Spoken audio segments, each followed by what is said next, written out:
Welcome to the Deep Dive. Today we're plunging into, well, the really evolving nature of global conflicts. We're seeing how modern warfare isn't just fought on battlefields anymore, but deep in the realm of information. Exactly. And alongside that, international alliances, support systems, they're shifting significantly. It's a lot to track. It really is. So our deep dive today focuses specifically on the war in Ukraine. We'll look at recent developments in disinformation, the changing picture of international aid, and how Europe is responding strategically. Right. Our mission here is to sift through a whole range of sources, articles, reports, our own analysis, and pull out the most crucial insights for you.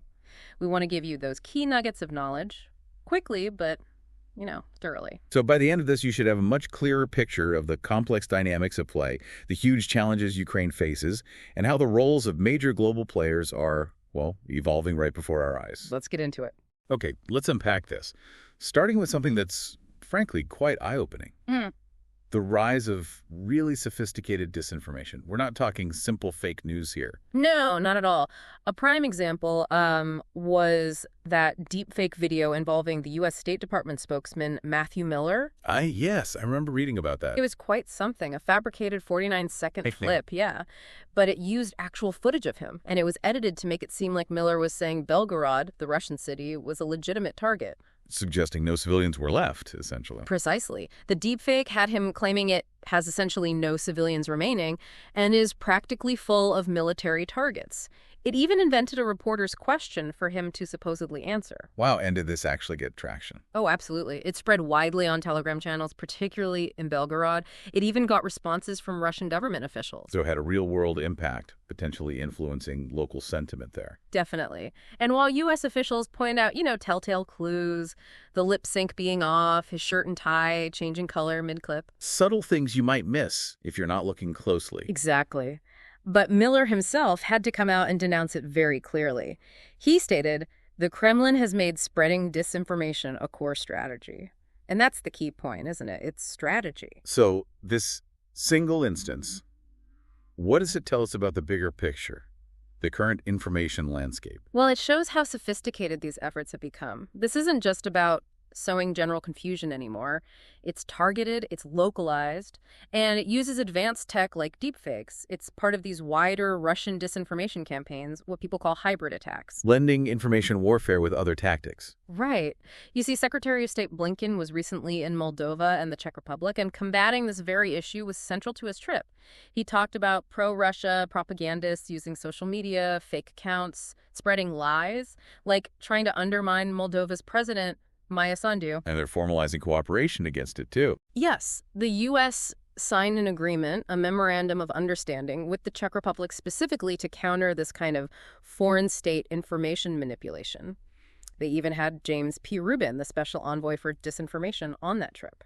The concern, then, naturally extends to domestic politics, too, right? Especially with elections. Absolutely. U.S. officials are very concerned about Russia potentially using these techniques to meddle in American political discourse. It really underscores the need for vigilance, doesn't it? Yeah. For you listening, trying to navigate the news, it means applying that extra layer of scrutiny. It's essential now. Okay, let's pivot then. Let's talk about another critical and shifting piece of this puzzle. U.S. support for Ukraine. The policy landscape here seems to be undergoing some major changes. It certainly is. If you look back at the Biden administration, the approach was generally characterized by sustained support for as long as it takes. Remember that phrase? Yes, that was the mantra. Right. But always with a degree of caution, trying to avoid a direct U.S.-Russia clash.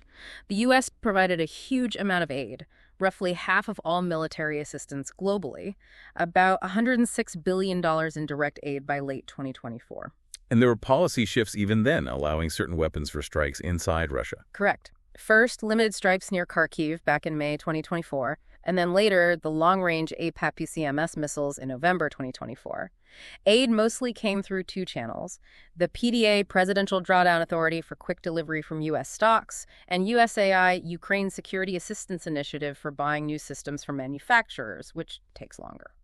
But now, under the second Trump administration starting in 2025, the script seems to be changing quite dramatically.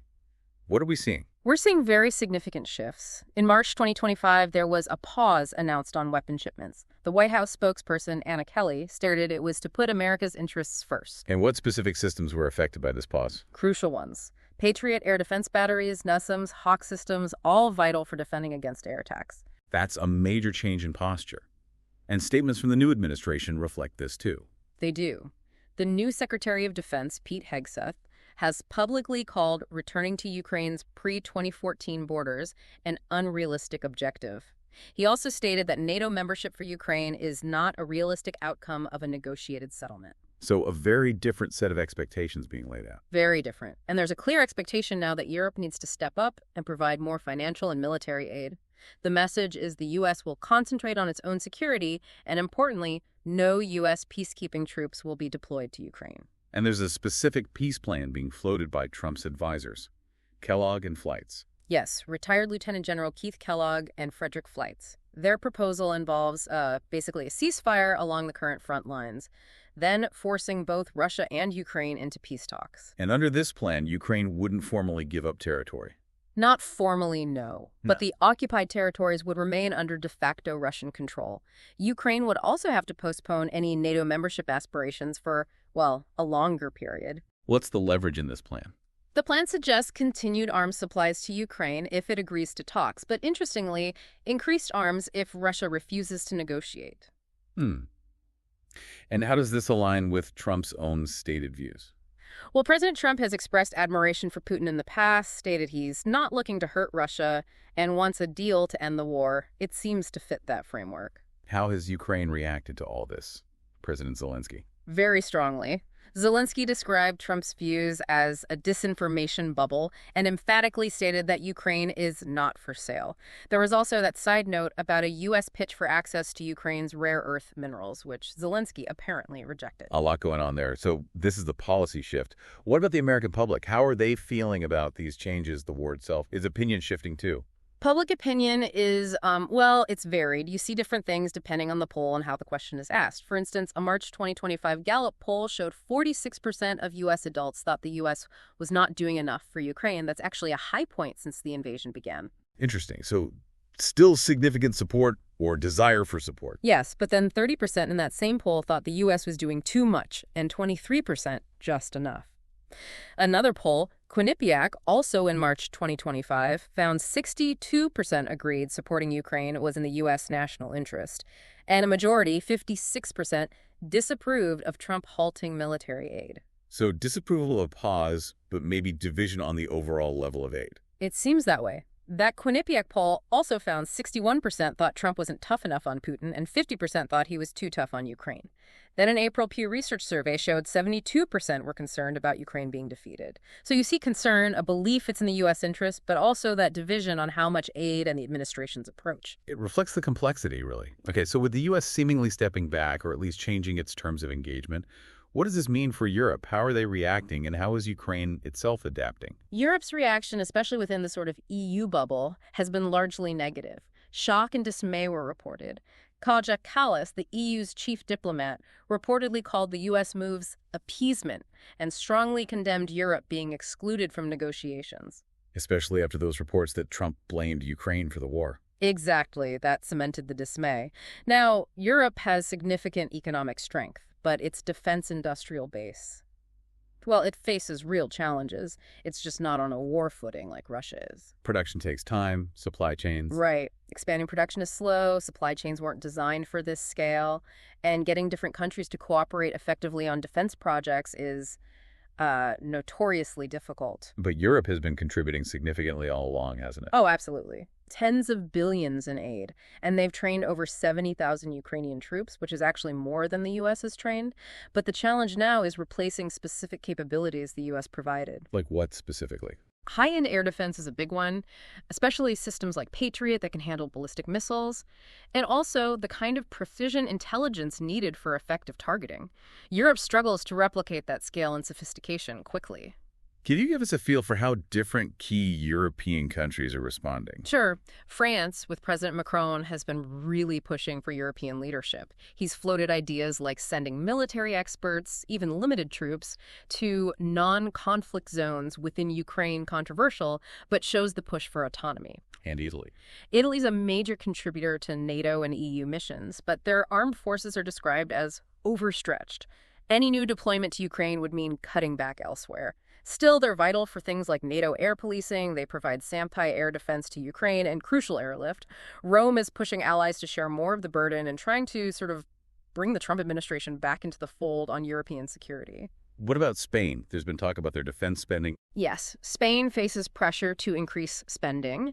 It was around 1.28% of GDP in 2024, lowest in NATO apart from Iceland. Opposition leaders there are accusing the government of being unreliable within NATO and the EU. And the Baltic states. They're right on the front line, metaphorically speaking. They are taking a very strong stance. Lithuania, Latvia, Estonia, they're calling for immediate, drastic European action.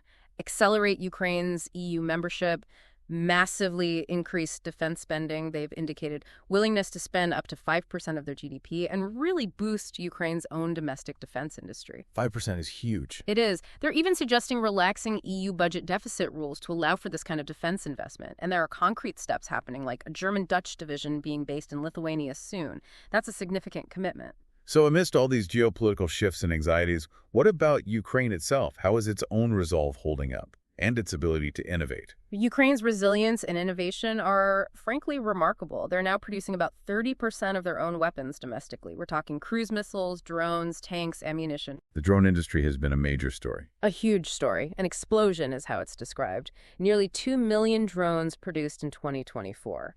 And they're using them, effectively striking Russian oil facilities deep inside Russia, hitting naval assets in the Black Sea. They've really changed the game there. And ammunition production. That's been a critical bottleneck. They've ramped that up significantly, too. Domestic production of artillery and mortar ammo increased by 150% between 2023 and 2024. And they're innovating militarily, like demonstrating their old OSA SAM system retrofitted with newer R-73 air-to-air missiles, extending its range. Wow. There's even talk of integrating Western missiles like the AM-9 Sidewinder onto their existing platforms. But they still face challenges, presumably. Absolutely. They still rely heavily on foreign components for many of these systems. Domestic production of advanced surface-to-air missiles is still limited. And of course, Russia continuously targets their weapons facilities. So innovation is key, but continued external support for components and high-end systems remains vital. Okay, one last area to touch on. The impact on Russia. How are sanctions and Ukraine's actions affecting them militarily and economically? Well, economically, the sanctions are biting, even if Russia adapts. We've seen crude oil prices drop Brent below $78, Urals below $68. The discounts Russia has to offer are bigger, hurting profits significantly, maybe over 20% proportionally. And the relationship with China. That's evolving too. There are reports China is demanding heavily subsidized gas prices, leading some analysts to say Russia is becoming almost like a Chinese resource colony, trading long-term leverage for immediate cash flow. And Europe's energy shift. That's a huge factor long-term. Europe's push for renewables, accelerated by the war, is designed to drastically cut reliance on Russian fossil fuels. Think the EU's $195 billion LAWSOMS plan. Germany fast-tracking wind power. That undermines Russia's economic leverage over time. Militarily. We hear about heavy Russian losses, but they keep attacking. Yes, the losses, documented by groups like Oryx, are staggering: tanks, infantry fighting vehicles, artillery. Yet they sustain the offensive, often using these costly meat-wave infantry assaults. And the use of glide bombs is devastating. Reports of nearly 300 dropped on Vovchansk alone in their recent offensive there. Has allowing Ukraine to strike inside Russia made a difference? There are indications it has. For example, reports suggest a decrease in S-300 missile attacks on Kharkiv after Ukraine was able to target and destroy some of the launcher systems inside Russia near the border. And the internal security situation. Russia continues its efforts there, too. Ukraine's security service, the SBU, recently arrested an alleged Russian agent in Zaporizhia. They said he was preparing attacks on military enlistment offices and spying on critical infrastructure like transformer substations. It highlights the ongoing internal threat Russia poses. So if we synthesize all this, Yeah. the key takeaway is that the Ukraine war remains incredibly complex. It's not just about the front lines. It's defined just as much by this rapid evolution in information warfare and these huge geopolitical realignments we're seeing. Right. But what does it all mean? We've looked at the power of disinformation, the really profound impact of shifting international support, especially from the U.S., and then Ukraine's own remarkable adaptability. And the future path of this conflict. It's impossible to predict with certainty because it's so deeply tied to these fluid factors. Will international partners maintain aid? Can Europe genuinely build up its own defense capabilities quickly enough? And can Ukraine keep innovating under such pressure? These are the big questions. It leaves us with a lot to think about. As this global landscape keeps shifting, maybe the question for you, listening, is what lessons can we draw from this deep dive about the future of alliances, about the balance of power, and maybe most importantly, about how critical it is to discern fact from fiction in this incredibly complex world?